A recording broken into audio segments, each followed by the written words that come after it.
right now there's this conflict going on here at the Thai-Cambodian border.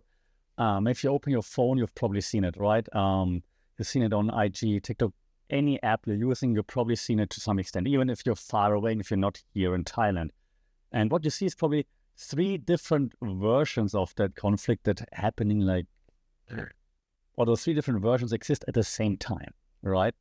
On a mainstream TV or a news app, you see those calm official reports about this is happening here at the Thai-Cambodian border. Probably a military spokesperson talking about it. And on TikTok, on IG, you'll see the barrage of memes and angry,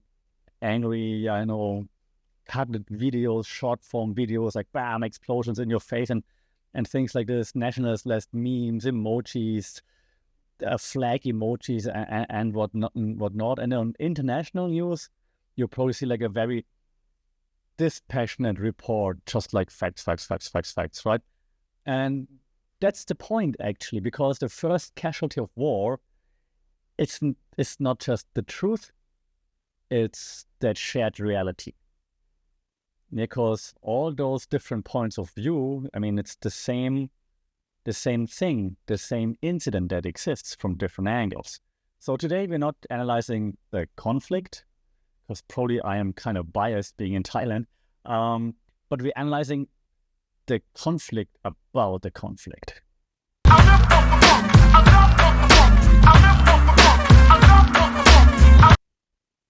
So, Sawadee Krap, welcome to another episode here for the Funkit Pod, Mindful Media and Communication. And mindfulness is a big word right now because, oh my God, with that war, it's not a war, conflict going on, mindfulness seems to be going out the window rather fast. So,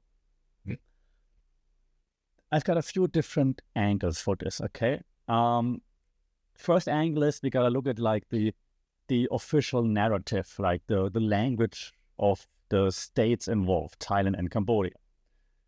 Because let's be honest, no one's gonna just tell just the truth, right?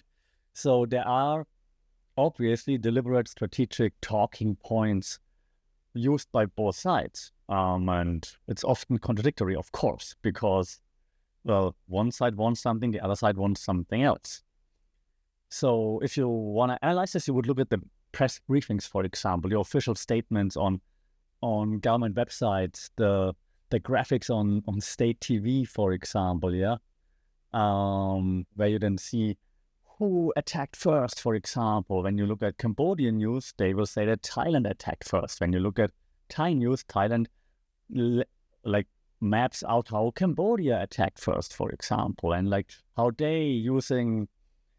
they're hiding military equipment in civilian areas, for example. And while Cambodia says that Thailand started everything and they just had to retaliate.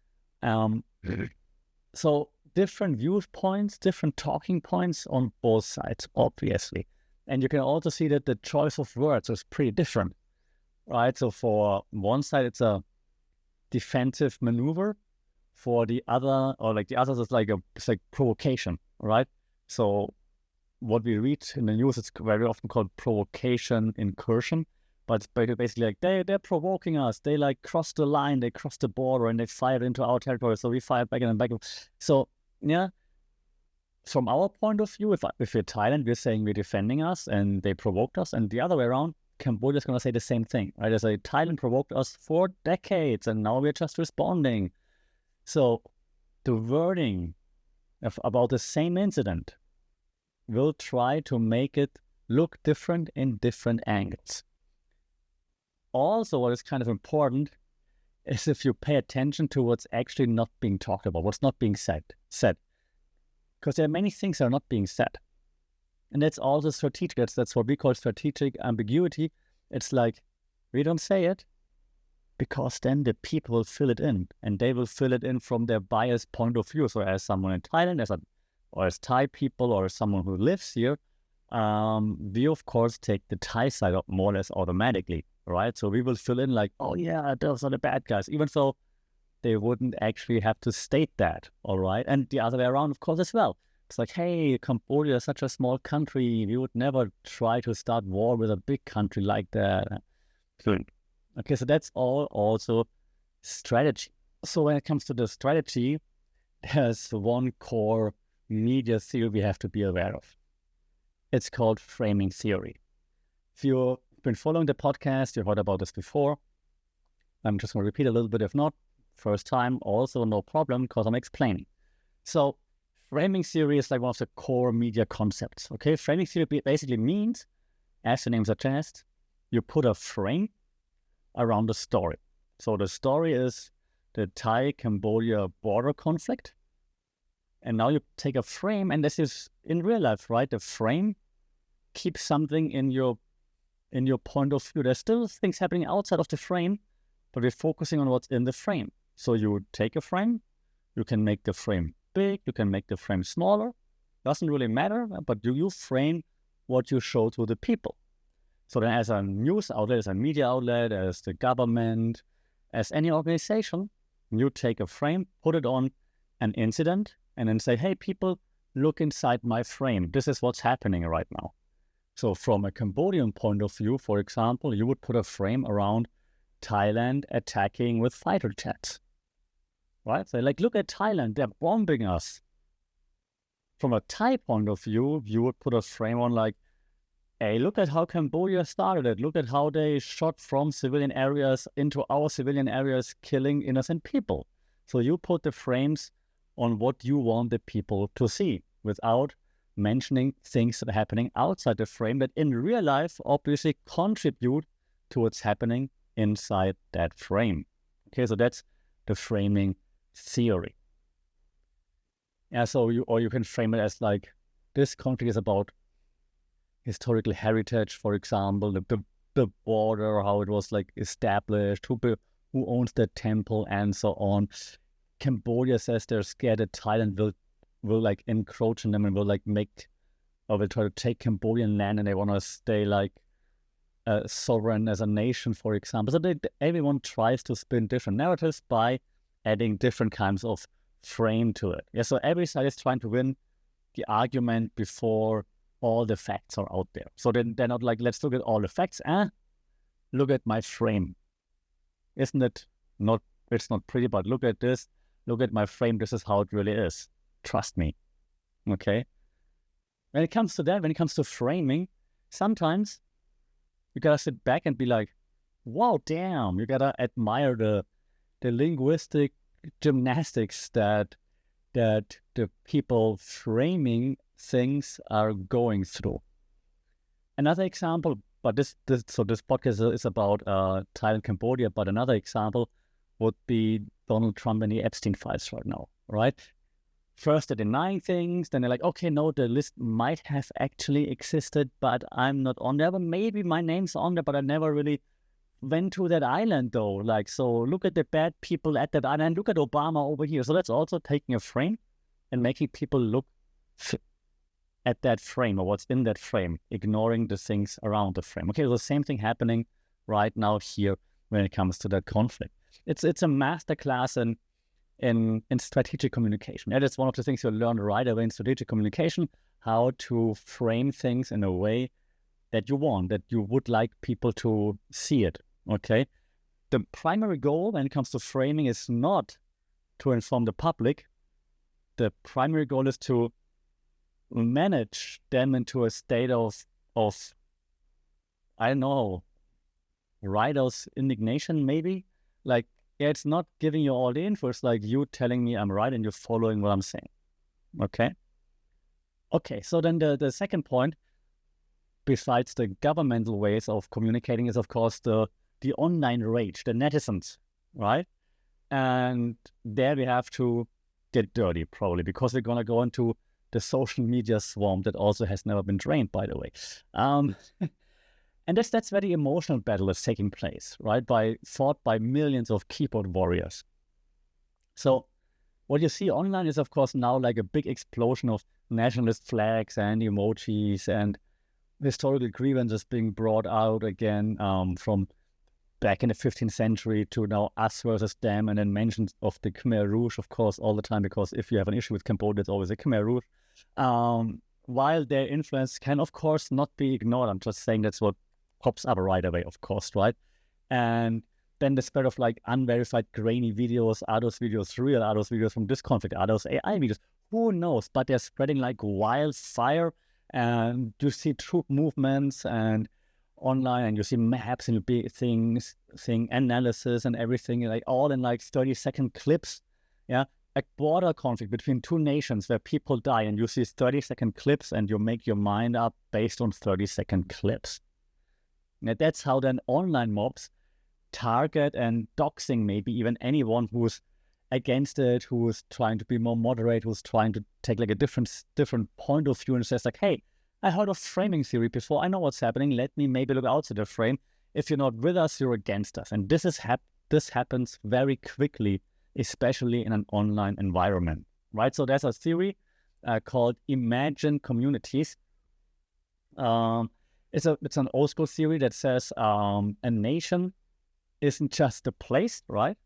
Because it's an imagined community we feel part of, even though we don't meet most of the people in that community as a citizen, as a national of a certain nationality of a certain nation. I will still never meet most of the other people. I'm from Germany. There are 82 million people in Germany. Most of those people I will never meet. So why do I feel like I belong with them, for example, right? So that's the imagined communities theory. So in a conflict, where social media supercharges this feeling. We're like, no, it's us against them. We're who are in Thailand, who are Thais, or we're who are in Cambodia, who are Cambodians. Like, it's us versus them. It's patriotism 24/7, 360. Let's hope not 365, but you know what I see. So you feel connected to Team Thailand, to Team Cambodia, right? So that's the imagined community. Also, in communication theories, there's like this. The theories about in-groups and out-groups, meaning that people, humans inherently want to belong to something, someone. We don't want to be alone. And of course, being in a nation is like the easiest way to connect to someone. So I'm Cambodian, I'm Thai, I'm German, I'm whatever. So I already have an in-group. I'm not alone. And then if there's a conflict, of course, it's us versus them. We're right? So that's something that we see happening right now as well. And if you look on social media and you just check the comments, there are barely any comments that say like, hey guys, you have to like look at all the facts further. It's always like, yeah, they started it, they've been doing this since the 15th century, they took away our, and so on, right? So this is something that's happening, and it's supercharged, of course, by social media and maybe even by AI, let's be honest. And there's a second theory that we can add to that we also had before already on this podcast. It's called the spiral of silence theory, okay? So this theory explains why most extreme views often seem like the majority online. Why is the case? Well, easy, because people with moderate or differing opinions, they usually stay silent. Why? Because they're scared of being attacked, isolated, singled out. If I disagree with the loud opinion, I'm like, no, actually, I don't think that's the case. Then people come and be like, hey, no, are you not for us? Why are you not for us? Come on, you have to defend our nation right now.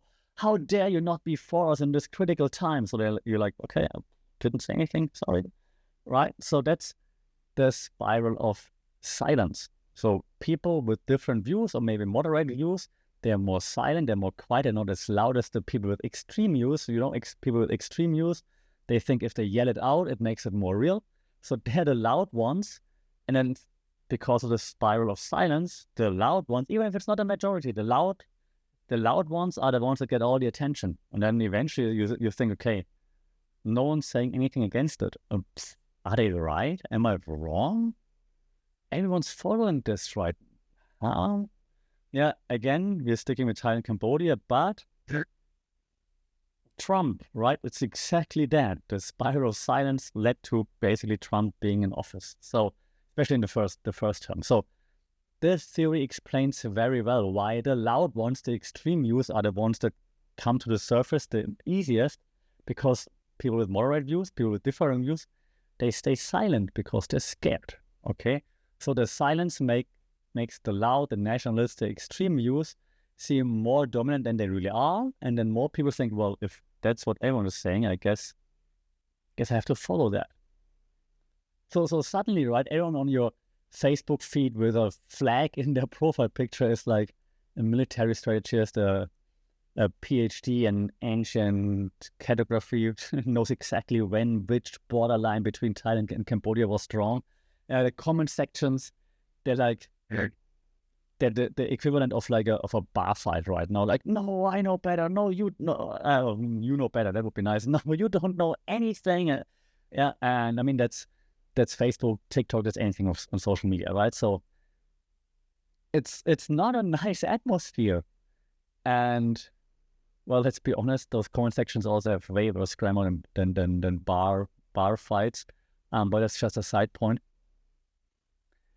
It's supposed to bring us together, and it's clearly bringing us apart, right? So that was first the governmental point of view, then now the online mob point of view, and now what I mentioned in the beginning, the international point of view, right? From an international point of view, like, how is this conflict being packaged for the rest of the world? And let's be honest, like outlets like the BBC, Reuters, Al Jazeera, and so on, they're like very dispassionate, which is understandable to some extent. They're talking about like a border clash, they're talking about a border dispute, or it's like the start of a conflict that should not escalate and things like this. They have some local experts that just add a few sound bites to it, barely ever amplifying one side's narrative unless there's an agenda to it. Keep that one in mind for what we do in 30 seconds. And usually you can also look at what are they focusing on? What are they focusing on? Are they focusing on the human cost? Are they focusing on potential economic implications? Are they focusing on diplomatic efforts? There is something to it, to what different news channels focus on when they are reporting about those international incidents. And now the word I just mentioned comes into play. Agenda. Yeah, agenda setting theory. Also one of the most basic theories when it comes to media theories, media communication theories. Agenda setting theory basically means that, well, everybody has an agenda, right? And the media does not tell us what to think, but they tell us what to think about. So the elements that the international media, BBC, Al Jazeera, whatever you're watching, chooses to highlight or to ignore will fundamentally shape the global understanding of that conflict and also of the reaction to that conflict.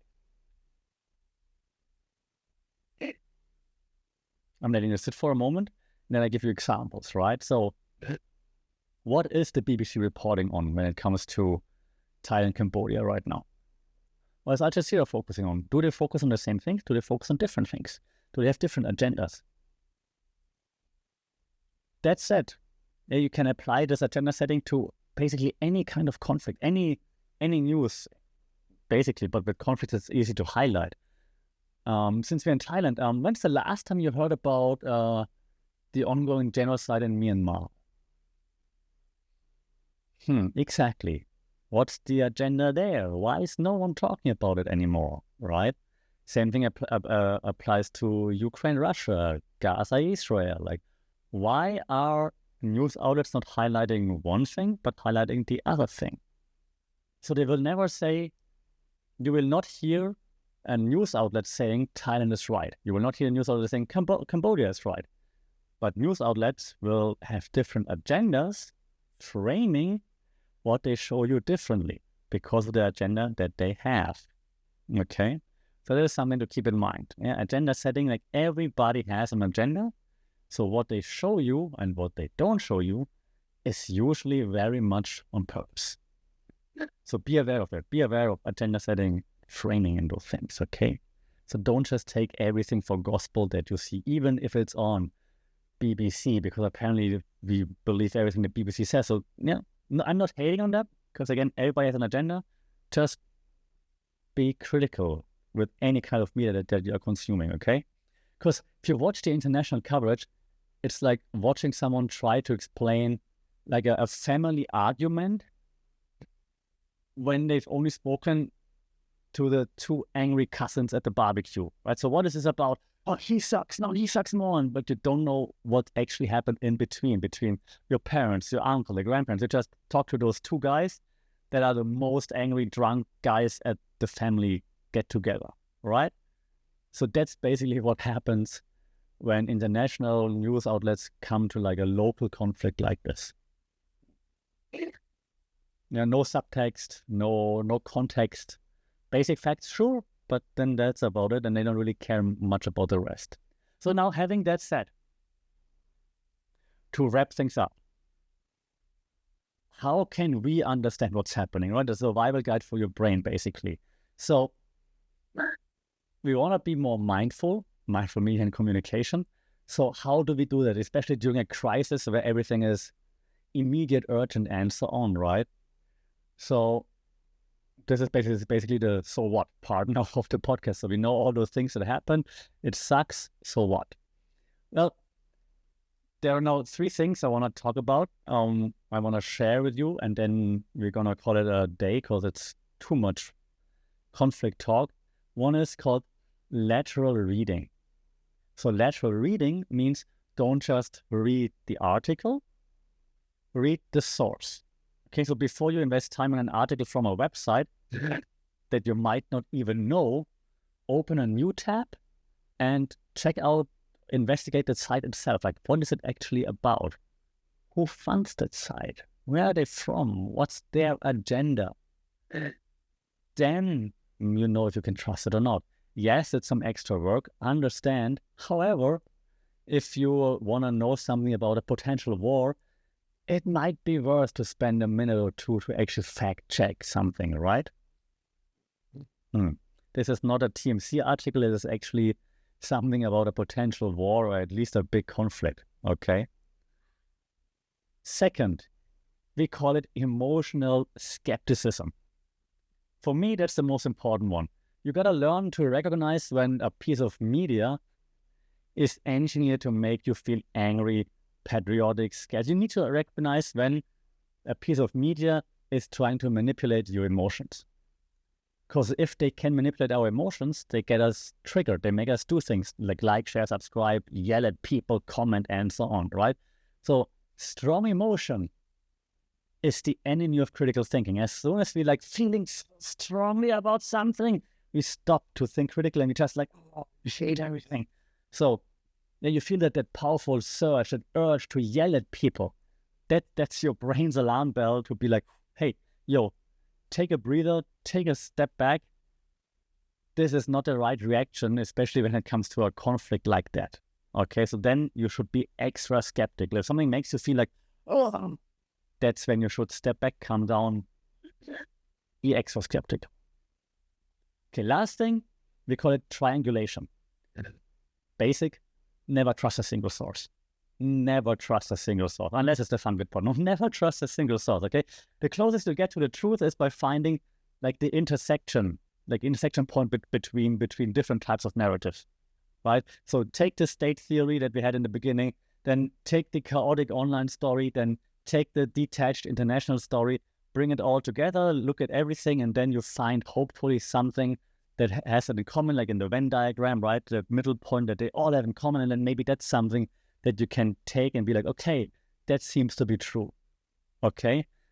Because the truth, it's never that obvious, because it's never that easy. So the truth is usually somewhere in the gaps between those 3 that I just mentioned, okay? So check everything. Again, I understand it's not easy, it's exhausting, and it's going to take a little bit. But again, you're not checking the latest TMC gossip news article about Pete Diddy, why he's free and where his next party is. You're trying to figure out, is this going to be a war and how will this affect us? Yeah, and so I think that's worth spending 1, 2, 3, 4, 5 minutes of research time before believing a certain narrative. All right, that's me for now. I'm finishing the pod here right now because I have to go train Muay Thai just in case I have to defend the country. Let me know how you feel about all that. Does it bother you? Does it affect you? Do you live in Thailand or Cambodia? What are your feelings about it? If you're not in Thailand or Cambodia, what do you think about this conflict? How does it affect you? How did it hear from you? Do you have any fears? Do you see like all more war happening everywhere in the world? Like, how can we stop it? What are your thoughts? Shout out in the comments at FunkyPod on social media. Until then, we talk soon. Stay safe. Take care. All right, Ulrika.